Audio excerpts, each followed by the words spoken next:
Hey guys, I'm gonna get back here from that video. Guys, today we'll be talking about which team captain should you choose in MUT 23.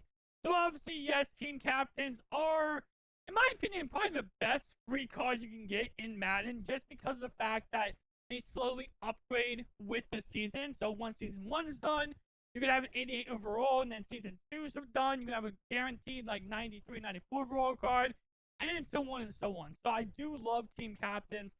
And for the most part, too, in previous years, you could go ahead and exchange your team captain. So let's say, for example, you chose Keyshawn Johnson, you go ahead and downgrade him all the way, and then go ahead and trade him to another player.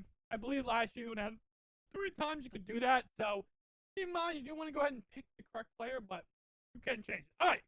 So here are the players we have. Keyshawn Johnson. You can go ahead and make this like this. All right. We have Keyshawn Johnson with 85 speed, 87 jumping, 87 catching, 88 catching traffic, 86 spec catch, 87 short route running, 87 medium route running, and 85 deep route running. We have Larry Gazonka at 82 speed, 84 strength, 88 awareness, 87 carrying, 73 catching, 83 run block, 86 lead block, and 87 impact block.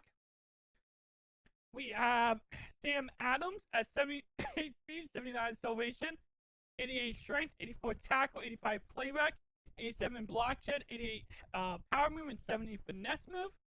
And finally, we have Eric Allen coming in at 86 speed, 87 acceleration, 86 agility, 87 jumping, 85 play rec, 87 man, 85 zone, and 86 press. All right, so starting off right away, I'm going to automatically eliminate one player, and that's going to be Larry Gazonka. How I look at it like this, right? When it comes to your team captains, unless you're going for the Miami Dolphins, most likely you're choosing this player based on the fact that it's going to help you in early game, and that's pretty much it. Early to middle game, I say anywhere from August all the way to probably October, November is where you're choosing this player for. Because after that, overalls go up so quickly, so high that these team captains, for the most part, they do slowly upgrade. But there's a lot of other players out there that you're probably going to go ahead and go with. Your team captain sometimes falls to the wayside. Nonetheless, though, early game, Larry Gazonka is not really going to help you out that much. I mean, yes, he's a cool fullback, really good fullback, but at 82 speed, day one is not the worst, but it's slowly, very quickly going to become obsolete. And by the time he gets his next upgrade in November, December, 82 speed just not going to cut it. So with that being said, even though he is a fullback, I'm cutting him out right away.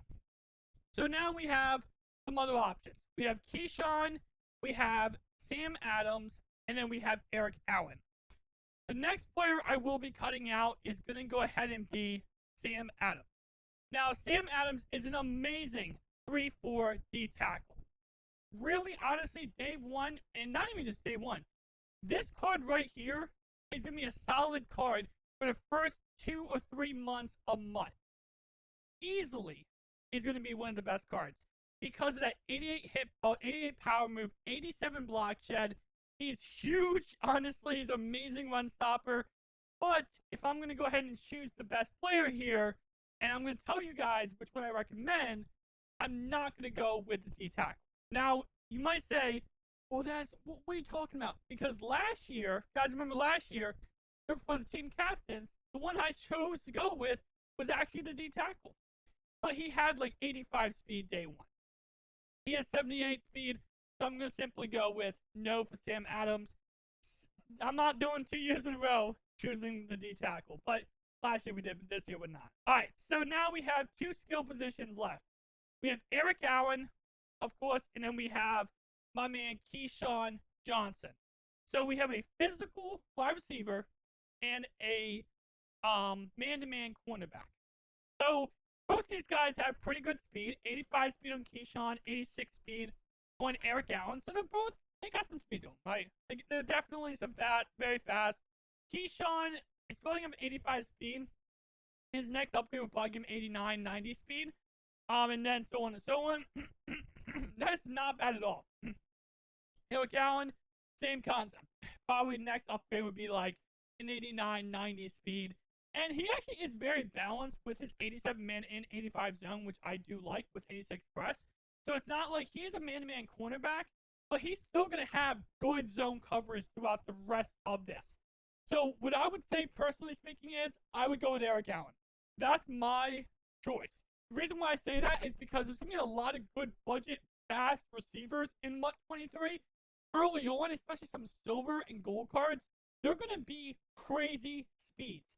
Every single year, we have a Rico Gathers card who ends up being like 89, 90 speed, and he's absolutely broken. Okay, John Ross, the list goes on and on. They're very fast players in the NFL who aren't really the best players, which means they get low overall cards.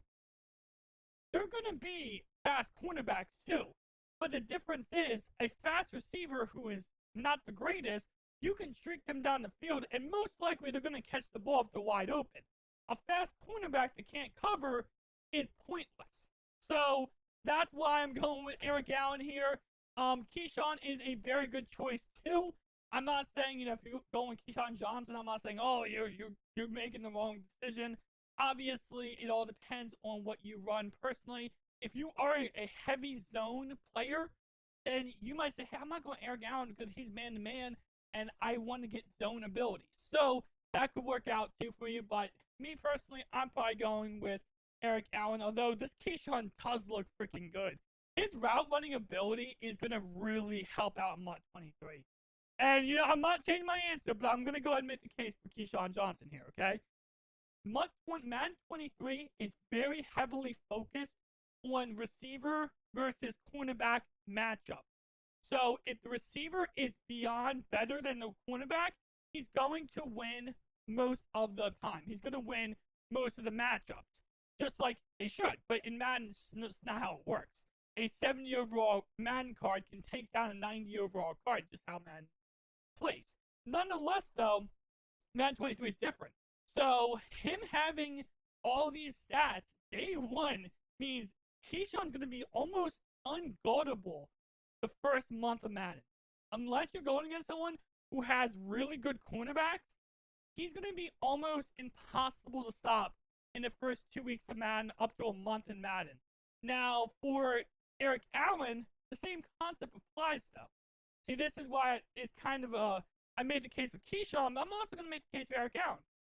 He's going to be beating most players when going against them.